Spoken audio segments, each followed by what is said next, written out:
Everyone, welcome to today's edition of AM Minnesota. We've got a terrific show, not that we don't every day, but we're going to talk today about, about something that you may be familiar with if you were reading books in the 60s. Harriet the Spy is the play that's going to be presented by the professional Merlin Players right here in Faribault next weekend and the following weekend. And if it continues to have a monsoon season, well, you're not going to be able to be outdoors, right, Juliana? That's right. It's, get in your boat and water on down. Yeah, that's about it. Juliana Skuzacek is with us. She is, what is your title with the Merlin Player? You're the founder, I know, but Artistic director. the artistic director Mm-hmm. is with us. You want to introduce the guests that are sitting to your right? I brought two young castmates with me today. And to the far right is Desiree Brooks, who's playing the title role of Harriet. And then to my immediate right is Abigail Sealhammer, and she is playing Cook. Both of these young people have completed the Merlin Players internship program, and so they've been with us for a few years. So what does the internship program entail? The internship program entails we have young people come into our theater company and we teach them different jobs. And you have to have a significant contribution to 3 Merlin Players shows. And one of those has to be a tech job, right? Mm-hmm. Yes. And so that they learn that there's more to theater than just being on stage. And then after that, when they do a tech job, they will get an honorarium, a stipend. So after they've done, and they also get a certificate that says they've completed the internship program, and their name goes into our program for the shows for the rest of the time that we're around. Merlin Players is around. We've got 22 years worth of names on that program. I like that idea. Yeah. Because, all actors should learn what happens elsewhere, don't you think, in the theater? Right, and these two are really accomplished. Abigail's run sound. She's worked backstage a lot. She's done quick changes. Desiree has worked backstage. And have you been up in the booth yet? Yeah, I've done a lot of lights, but I haven't done sound. Okay. Oh, well, I'll have to take care of that for Christmas, maybe. Uh-oh. You just volunteered for a job, Desiree. So tell us about yourself, Desiree. Where are you from? I'm from Illinois, in a small town in southern Illinois, Sure. but I moved up here about 6 years ago. Okay. I live in Faribault now with my parents and brother. Okay. What do you do when you're not in plays? I have a job. I work at Fairway, and I work down at Bluebird Cakery. And then I... Wait a minute. You work at Bluebird Cakery and you're so tiny. Yeah. Yeah, I'm 16. I am just small. I mean, if I worked there, I'd be 450 pounds. You know what I'm saying? Oh, absolutely. And the thing is that Desiree, when you're doing young people shows or shows for young audiences, was like the perfect person to cast because you get the maturity of someone her age. Sure. But yet she is physically smaller, so she's on the stage with younger people than she is, but some of those people are taller than her. It's a fit, is what you're saying. Yeah, that are like, 4 years younger than she is, and so it works. All right, Abigail, tell us about yourself, if you would, please. I was born in Burnsville, Minnesota, Wow. and I moved here when I was like 2 years old when my brother was born because we wanted, a more like smaller area and stuff like that. But otherwise, I've grown up here. I've done a lot of shows at the Paradise and Merlin specifically. Do you go to Faribault High School? Yeah, I go to Faribault High School right now. I'm a 10th grader. Are you in plays there? I haven't done any theater at the high school, Well, but I'm that's interesting. hoping to maybe get involved in the spring this year. I find that very interesting. You're in professional theater, but you're not in high school theater. I think it comes down to, what they're doing. Certainly Paul Johnson runs an excellent program, but, I'm glad that they're loyal to us. Well, and, of course you are. Yeah. We're gonna That's talk just selfish on my part. Yeah. We're going to talk about Harriet the Spy. You might remember the book. That's what this is based on with AM Minnesota Agri Boosters. They include Ag Power Enterprises, your John Deere dealer. They have locations in Owatonna. They're over in Hollandale. They're in Belle Plaine. They're also in Osage and Northwood, Iowa. Northland Buildings for quality post-frame construction. Go to their website, northlandbuildings.com. We certainly appreciate our KDHL Agri Boosters. Hope you do likewise. AM Minnesota continues today. We've got the Merlin Players here. Well, not all of them, but we've got Juliana Skozacek, the artistic director. We got a couple cast members of Harriet the Spy. Now, I was not familiar with the book. Probably because I think mostly it might have, the books might have been more attractive to girls, you know, but. Because the lead character is a girl, you're saying? Yeah, I think so. Because there are guys in this. Oh yes, absolutely. Yeah, there's fun roles. We have a character named Sport, who's played by Jackson Heeman. He's been in a number of Merlin Players shows. Then we have Boy with Purple Socks. I like that name. You said that with a smile. So is this a comedy? Yes, absolutely. Yeah, very funny show. Was the book Yeah. funny? Oh yes. And this one right here plays the crankiest cook you will ever see on the stage. She's pretty cranky. Yeah, I yell a lot on stage. Harriet and I in the show don't have a very good relationship, so I find her to be a very annoying child. Maybe I should have had you sit between them, you know? There's even pie throwing. Yeah. There's even. Oh boy, that'll be fun. Yes, it's a very funny show. I was sitting last night listening to it, and I was, boy, this is really funny. You're gonna go through a few pies then. I'm not going to tell you how we're doing the pie thing, but yes, we will. Secrets. Okay. This Well, is being directed, by the way, by John Terrell. John directed Boxcar Children for us. He's really good with young people's plays, and so I'm excited that he's doing the show for us. You think that takes a certain expertise to do children's I think theater? you have to have a little more patience and truly like working with young people, which John does, and so we're having a good time. All right. It's hard work, right? Yeah. It is hard work. Most people don't know that, do they, about plays? No, and it's not only like memorizing lines, you're like memorizing your blocking and like remembering the set changes, and like you have to watch out for your cast members too, because like if they forget a line, you have to be able to like, you can feed it to them, or like you have to just. It's hard work. That never happens. Nobody forgets lines. No, never. Never. Absolutely not. No. Now this play was written locally, right? Right. It was written for the Minneapolis Children's Theater where it premiered, and we've used a number of their scripts. Miss Nelson is Missing, Boxcar Children. They share their scripts with the Seattle Children's Theater.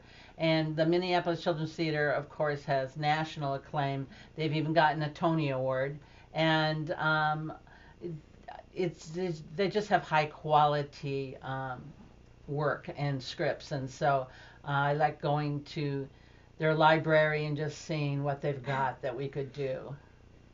And I remember these books from when I was young, and I really wanted to do this play. You read all the books. Yes. How many books are there, do you know? I can't remember. That was a long time ago, Gordy. Well, I know, 1964, the original book written, and the author's still alive, right? Yes.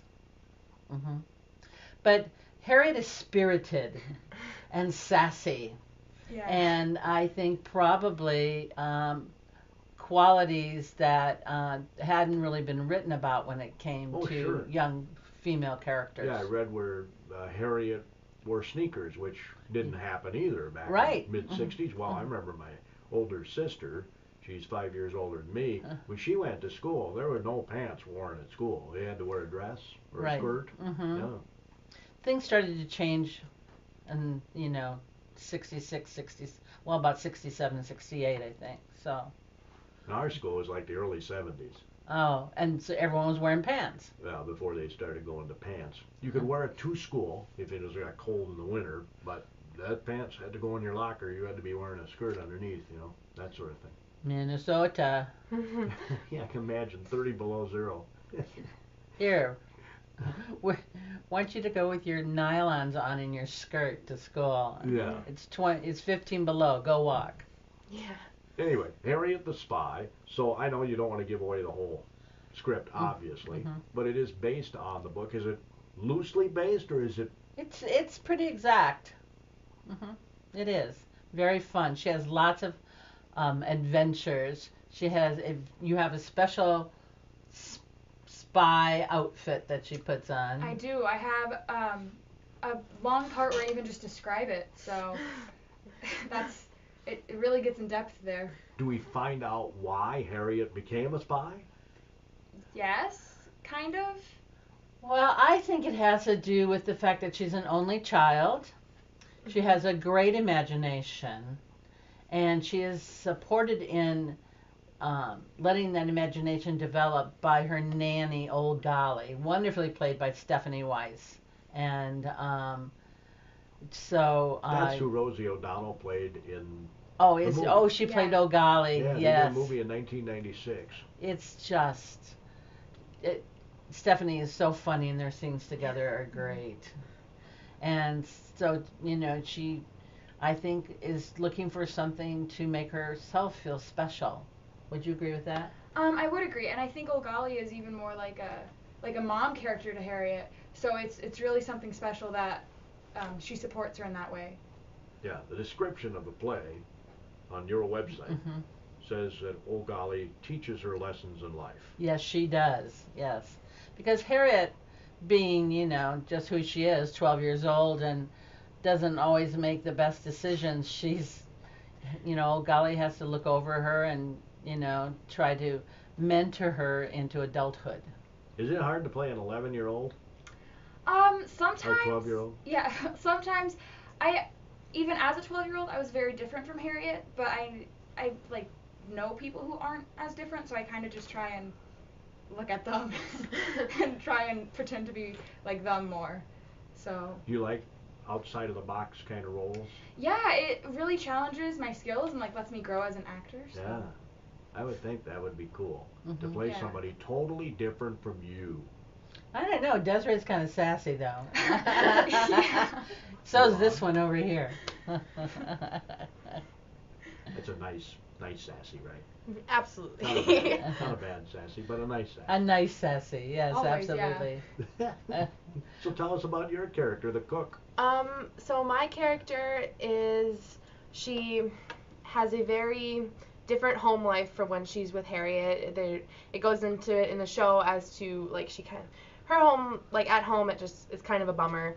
But when she's at Harriet's house, she's just kind of like annoyed with everybody, and so she doesn't like Harriet, and she probably has this job, but she doesn't really like it, and she doesn't really like Old Golly. She just doesn't really like everyone. She's always very crabby.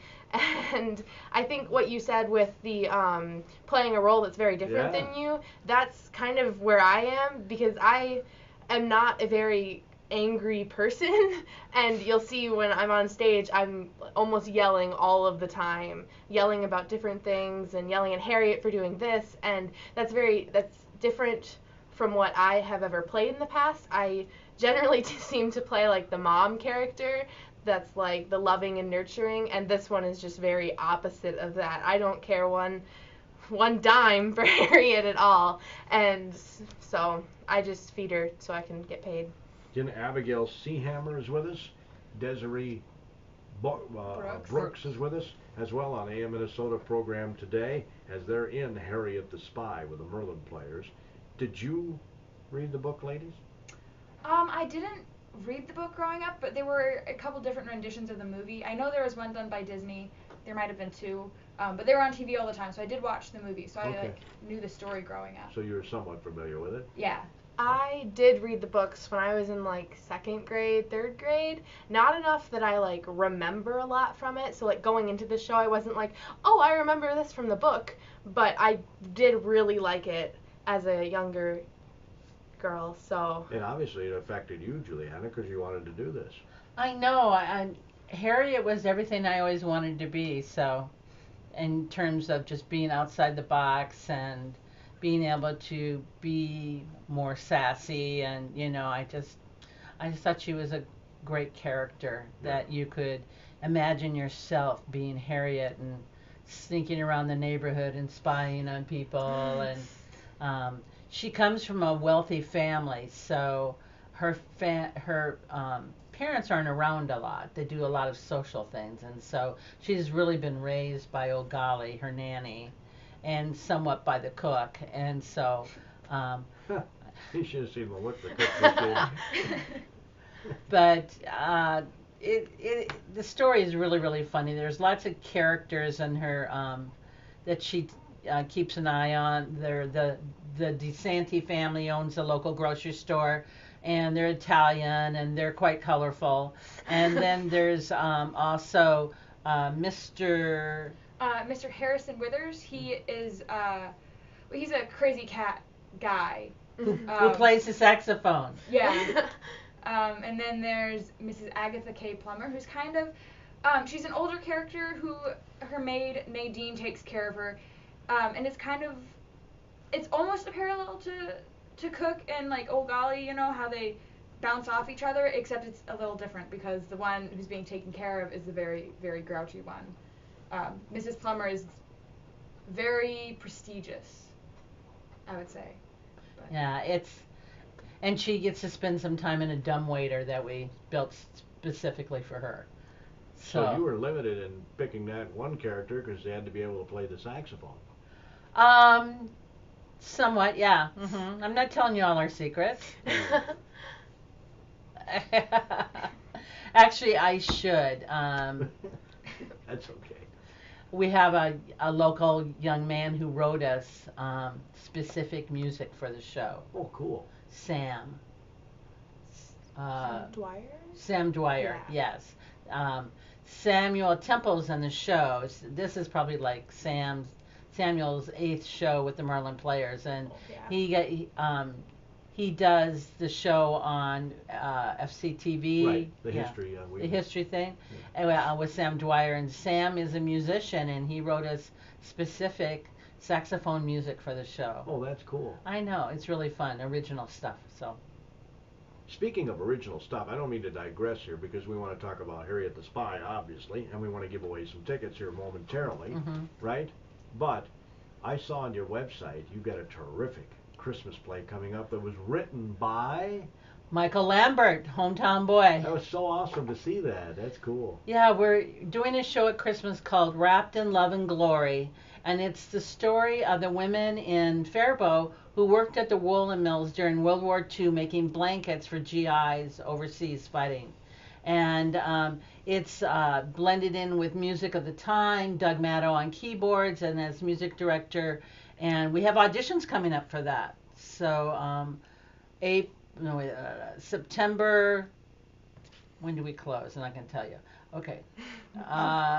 September 26th and 27th at the Paradise Center for the Arts from 7 to 9, and there are audition packets down there right now if you want to stop in and get one. We need about 9 women for the show, and it's going to be, we're going to be featuring some vintage Faribault woolen mills blankets in the set. Michael's been collecting them for years. But no men at all in the show?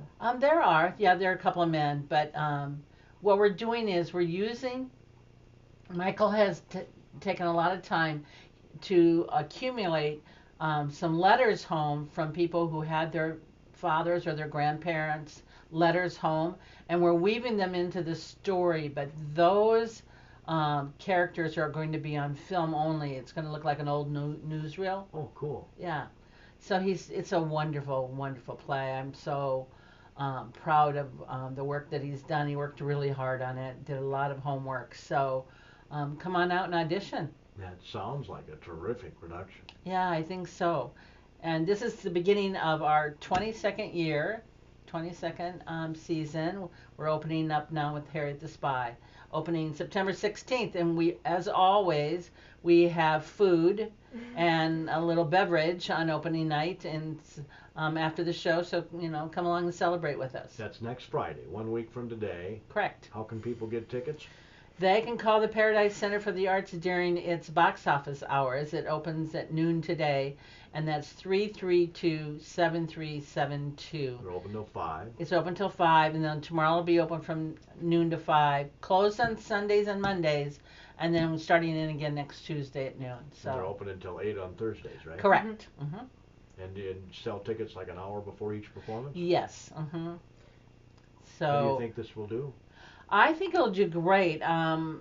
Simply because a lot of people remember the books, and they might want to bring their daughter or their granddaughter. And I think anyone from like the age of 7 on up is gonna. Well, you know your child if they can sit quietly. So it's a short show. So the first act's about 50 minutes, and the second one's about 50 minutes, just the right amount of time for a child to sit and watch a show. Where Minneapolis Children's Theater, where the show came from, is very good at knowing how long a play can be to keep a child's attention. Yeah. So should we try and give away a pair of tickets? You Let's got give tickets? away a Is pair this of for the tickets. entire opening weekend, or what's this? Yes, these are good next Friday, Saturday, or Sunday afternoon. So. You got a choice here, folks. You can either go in the evening or a matinee. Right. So you want to give the question? Okay.